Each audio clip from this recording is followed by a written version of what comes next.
Hey folks, this winter season has been one of the most enjoyable ones in my recent memory.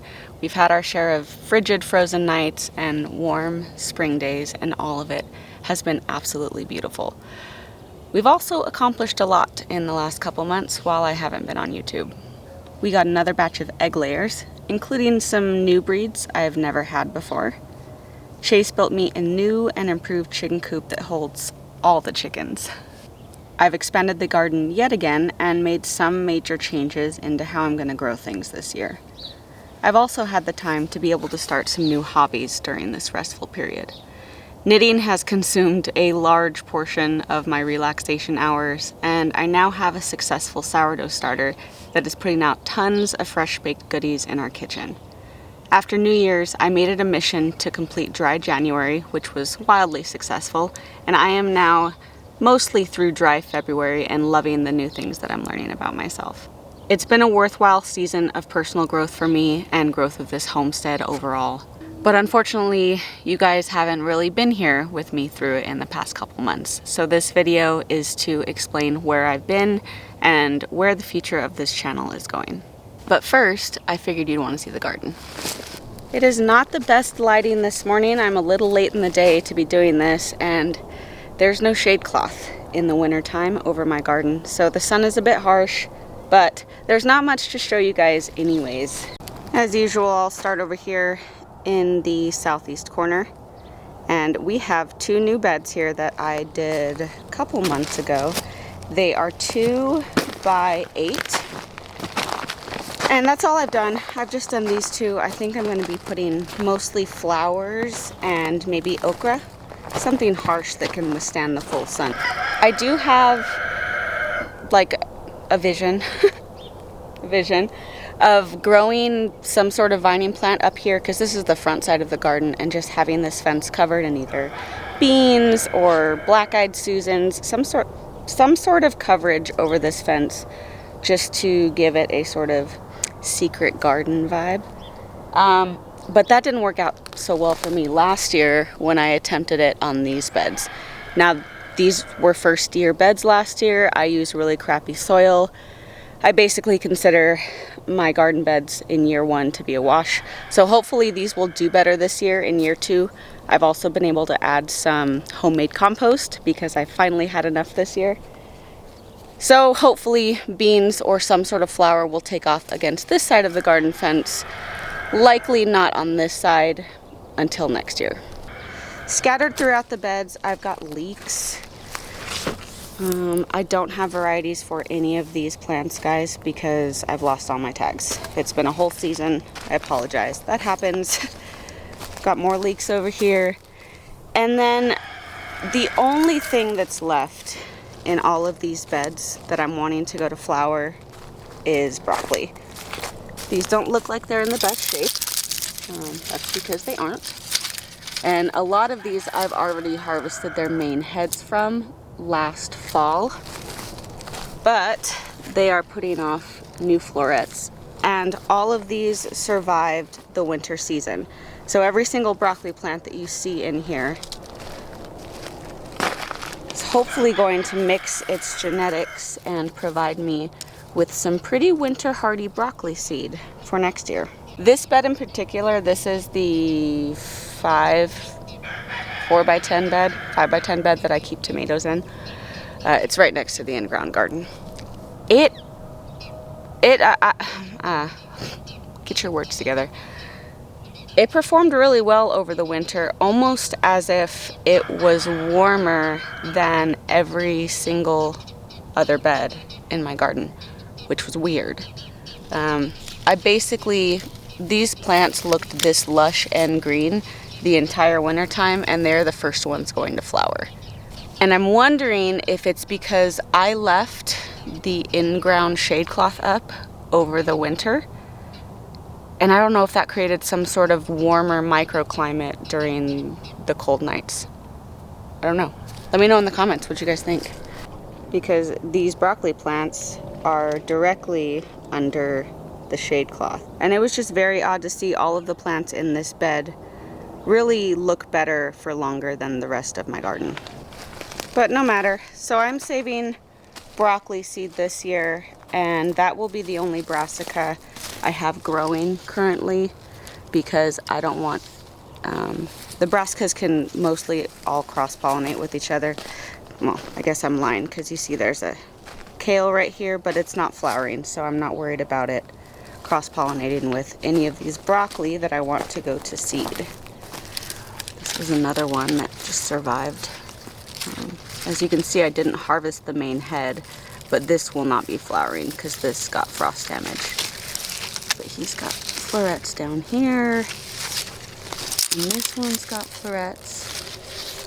This is my first year experimenting with intentional cross-pollination to save seeds. I've never attempted to save broccoli seed, mostly because I usually have a lot of brassicas, different types of brassicas growing in my garden at one time. Cauliflower, broccoli, cabbage, kale, etc., etc. And I usually have a lot more plants than this that I'm still harvesting from in the spring, so I don't want to kill them all just so I could save seeds from one type of plant. But this year I didn't have a ton that overwintered because I ate a ton in the fall, and you know, bugs picked them off over the winter, and the rest that were left a couple weeks ago just didn't look that good. But this year I'm going to attempt to save some broccoli seeds. Hopefully that works out well for me. And it's actually quite, not relaxing is not the word I'm looking for, but I have less anxiety starting this spring gardening season because my garden is so empty. I'm not going to have to stress about what can still stay in the bed. You know, I need to make room for tomatoes, or I need to make room for peppers, because there's room for everything. And the beds are just ready and waiting for all of my summer vegetables to go in the ground. We've still got garlic growing in both 4x4 beds. Those will be harvested here in probably 2 months, maybe. And onions here, which are coming along slowly but surely. These will be harvested sometime closer to May. This is going to be my longest standing bed. These onions are going to be taking up quite a bit of space until June, but I think I'll probably put peppers in here when they're finished. It's always kind of a risk transplanting so late in the spring, because I think May is technically still spring here, but it's so hot. It's 100 degrees during the day. So transplanting plants in the middle of this type of heat can affect them negatively for sure. But peppers love the heat, and peppers really don't want to be in cold soil. So they love being transplanted later rather than earlier, because they'll just thrive and take off so much more quickly if they're put into warm conditions from the beginning. And I've still got a few other surviving plants that are coming back with this spring heat. This is chamomile, and this is Amsterdam celery. Got a little cold for this celery this year, and it died back, but these shoots are starting to come up again. And soon we will have, these will be large enough to use. They're large enough to use now, it's just you can't harvest much of it when the plant's this small. And I've still got a bunch of carrots. I put carrots in several beds this year, and I've just been slowly harvesting from them. Let me see if I can get you guys on. There's a little baby one right here. I had massive success with carrots this year, but it was also kind of a massive failure because I didn't thin them out at all when I planted them. And they've been in the ground all winter and just not been able to grow very much at all because they're so close together and they're competing for water and nutrients and light. So most all of the carrots that I harvest are tiny, but I grew carrots, which is better than I can say for previous years because I just have terrible luck keeping the soil moist long enough for them to germinate and survive in the fall.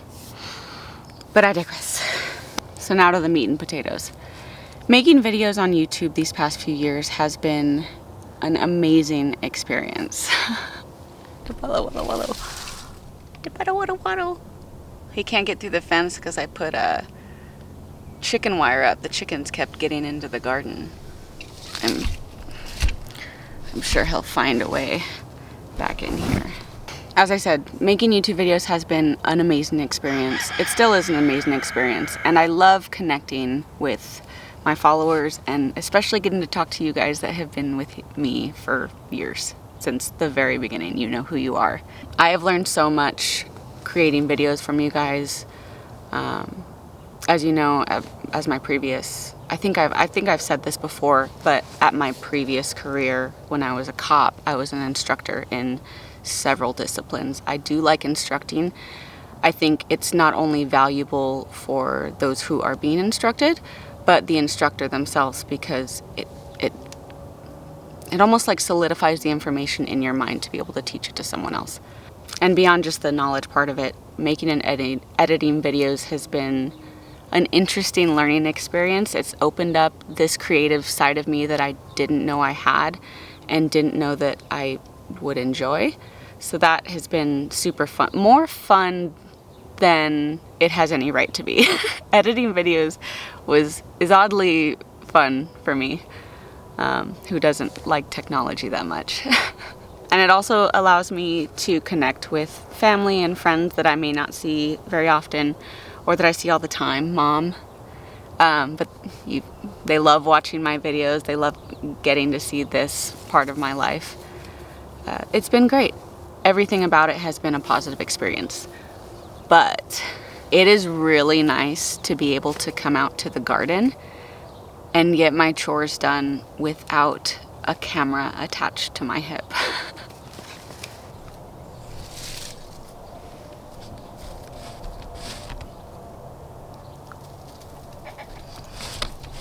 And me not making videos this whole winter has not been about me not wanting to make videos anymore. It really hasn't. I like making videos. I like putting them out into the world. I don't like coming out to the garden to do a 30-minute task of refreshing a bed that turns into 4 hours full of different camera angles, restarting the video because the lighting was bad, the sound was off, and then taking that inside, editing it, putting it up. It's just, it turns the simplest task into like an all-day affair. And I'm sorry, I am complaining, but I'm not complaining about you. It's just the nature of the beast. But I love it. And I think I just kind of got burnout, and I was really going into this holiday season in my head prioritizing a slow winter. You know, I wanted to start knitting. I've been doing a lot of reading. I got a Kindle for Christmas. You know, I wanted to get started on sourdough. I really had the mentality going into this winter that we're going to take it slow, we're going to relax, not too much work in the garden. We're going to enjoy it and take this season of rest so that you can be refreshed and ready to go for the summer. And I just took it all the way and stopped making YouTube videos. And I'm not going to lie, guys, it was glorious. It was absolutely amazing to not have to worry about turning a simple task in the garden into content. Because what I think happens when you're making content all the time, doing the things that you love, I love coming out here and I'll just sit out here and piddle around in the dirt. I love doing chores. When you start to take something you enjoy and make a job out of it, you enjoy it less. And that's what I was finding, was instead of coming out and wanting to go work in the garden, I was like, ugh, I have to go out and make a video. And I don't want the garden to be like that. Definitely do not want to do YouTube at the expense of me enjoying homesteading. So the way that this, don't worry, I am not stopping YouTube, but I think the channel is going to pivot in a slightly different direction. So any of you OGs who have been with me since the beginning remember when I used to put out a video, I think it was like every other day at the very beginning of my YouTube channel. That was wild. Wild. I don't think I could do that again. I don't have enough content for that. And that also requires a different style of content from me that I'm not sure I really want this channel to necessarily go into. To be able to spit out videos like that, I either have to do a lot of instructionals,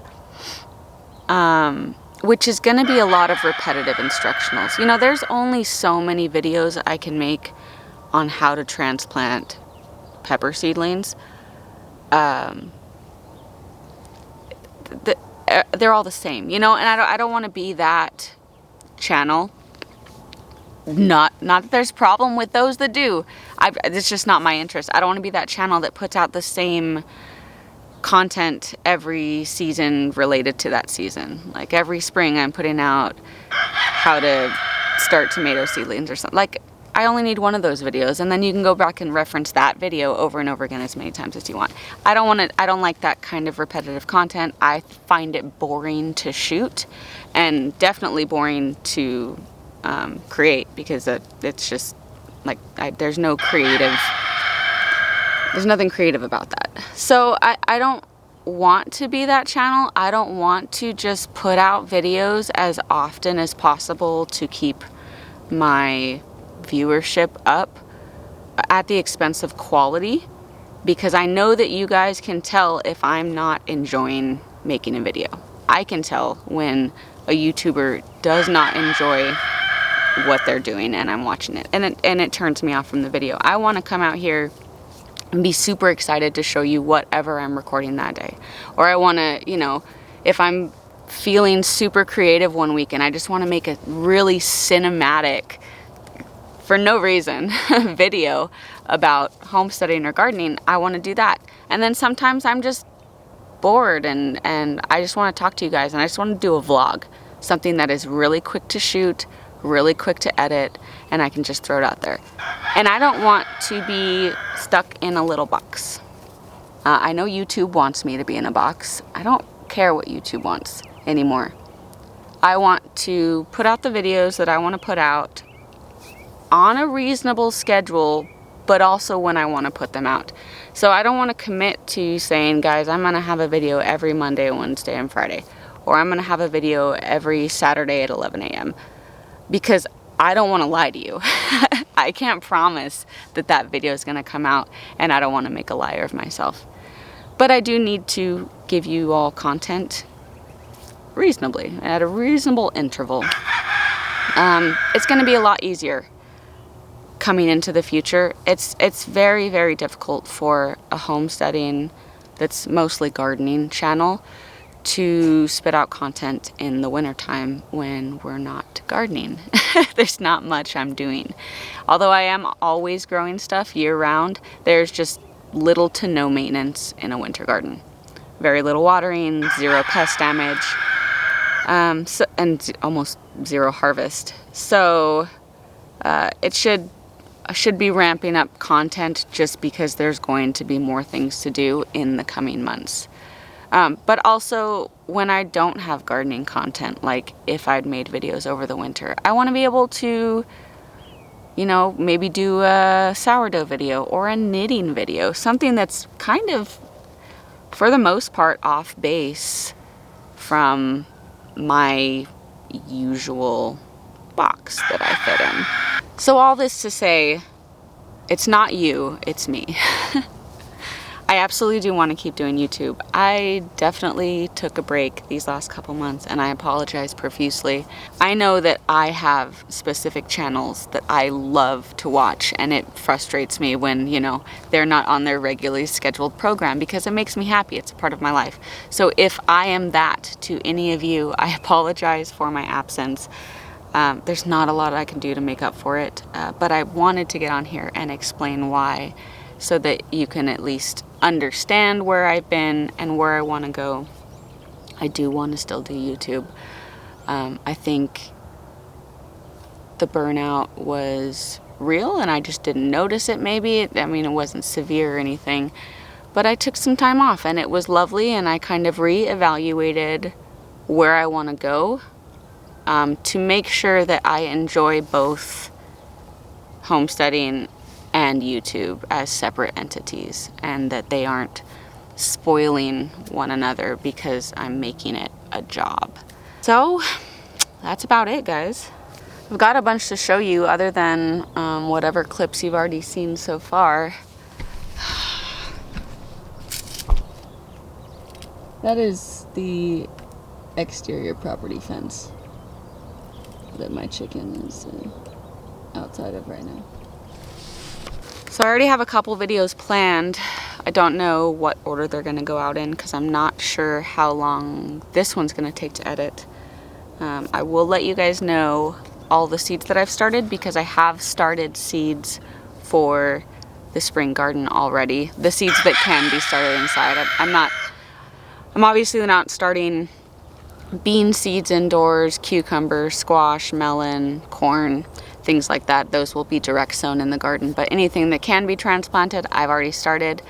And I am doing something a little different this year, so that will be explained, as well as we've got a new batch of meat birds coming in the last week of March, I think.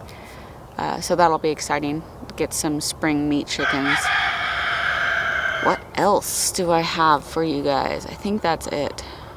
I think that's all I've got. This was really just an explanation video, so I can assume that this one will go out first. Thank you guys for watching this today, and thank you for clicking on it if you've been missing me for a couple months. I'm glad to be back, and we will see where this new direction takes us. Catch you on the next one.